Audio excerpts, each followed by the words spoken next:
Alrighty, been doing a fair bit at work recently.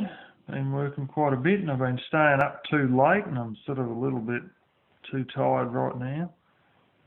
But anyway, I have been working quite a bit on Boxthorns, and there's been individual ones I've sort of cut and thrown into piles, and I haven't been working very much on the individual ones lately. I've been getting into the thickets and basically cutting them up and unentangling them. If you had told me that that was the way to get rid of them earlier, I would have said it's not possible to do that. But yeah, been able to work out how to unentwine them, and sometimes it's a bit of a shitstorm, and sometimes it just, yeah, you get this whole big hunk that's like, 60, 70, 80 pounds, and you're trying to get this damn thing and pull it out, and there'll be one little tiny bit on the end hanging on to the rest of it, and you're like, bloody hell, I've got all this weight, and I've got this little dangly stick just holding me up. And some of it you go to throw it on the stack and it either catches your glove and doesn't go as far as you want it to, or it's also springy. You throw it in and some of it will literally bounce back out. It's just bizarre. It's a bit of a Murphy's Law thing. If you try and get it in, it'll spring back out at you. And if you sort of want to get it out, it'll entangle. Sort of ridiculous.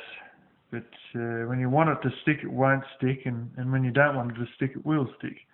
But anyway,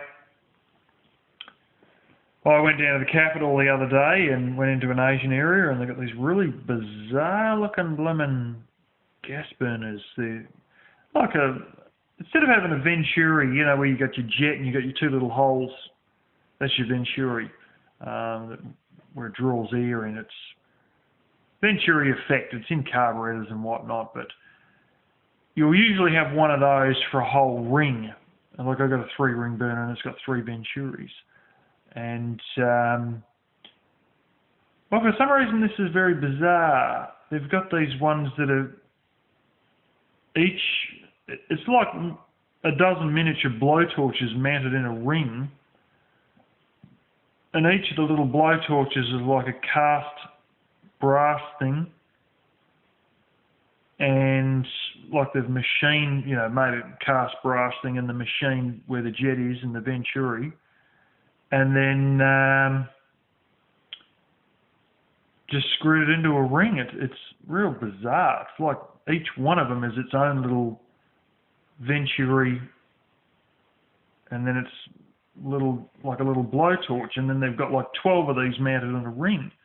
But you'll see that, and I also go to Daiso, which is, it's like a dollar store or Chinese junk shop, but it's all $2.80, and it is, most of this Chinese junk we get for $3 or $5, and they're $2.80 for absolutely everything in the store.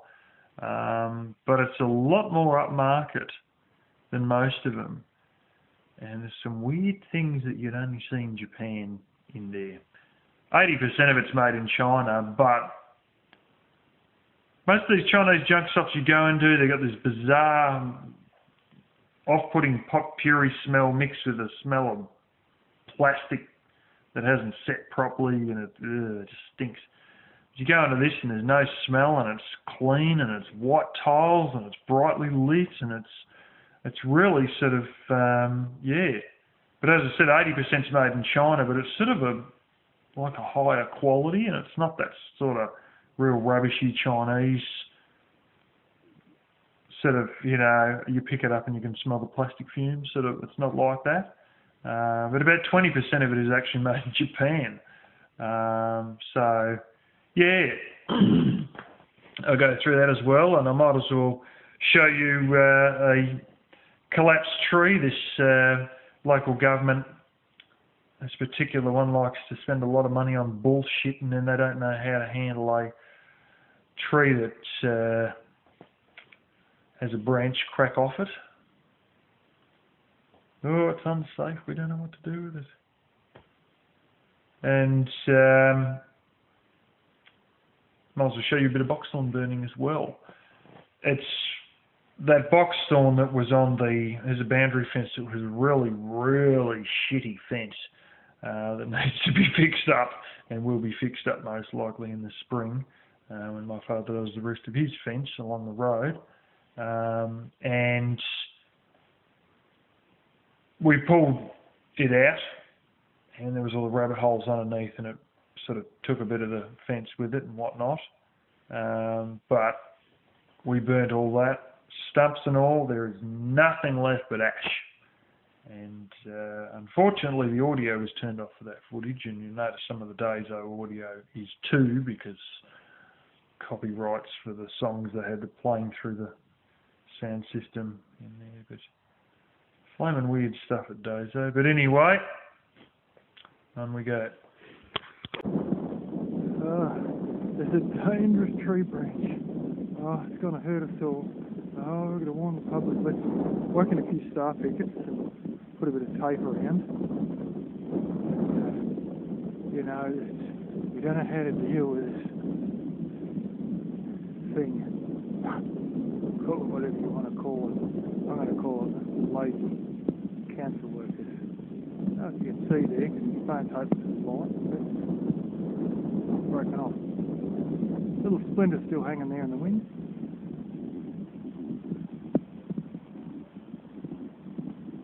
And it's just sitting there in the crook of the tree. Which you also can't see because of this fantastic TV. And there's a splinter there hanging out. I'll tell you what, it's clutch them in it. You know how you fix this from being dangerous? You grab hold of this end, you walk up there and pull it a little bit, this end falls down, and you slice it up, or you put it through a wood chipper, because, well, the grass was shit here for years. As you can see, sort of patches of dirt, so they gave up and just wood chipped it. Bring the damn wood chipper down here, throw this through, and you don't even need to get rid of it.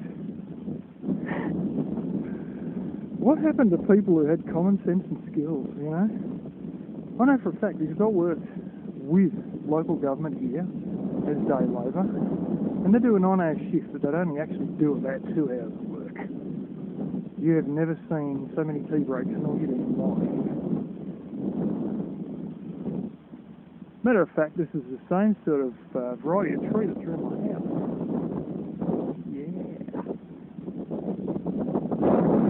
This car is very easy to do. Keep you warm at night.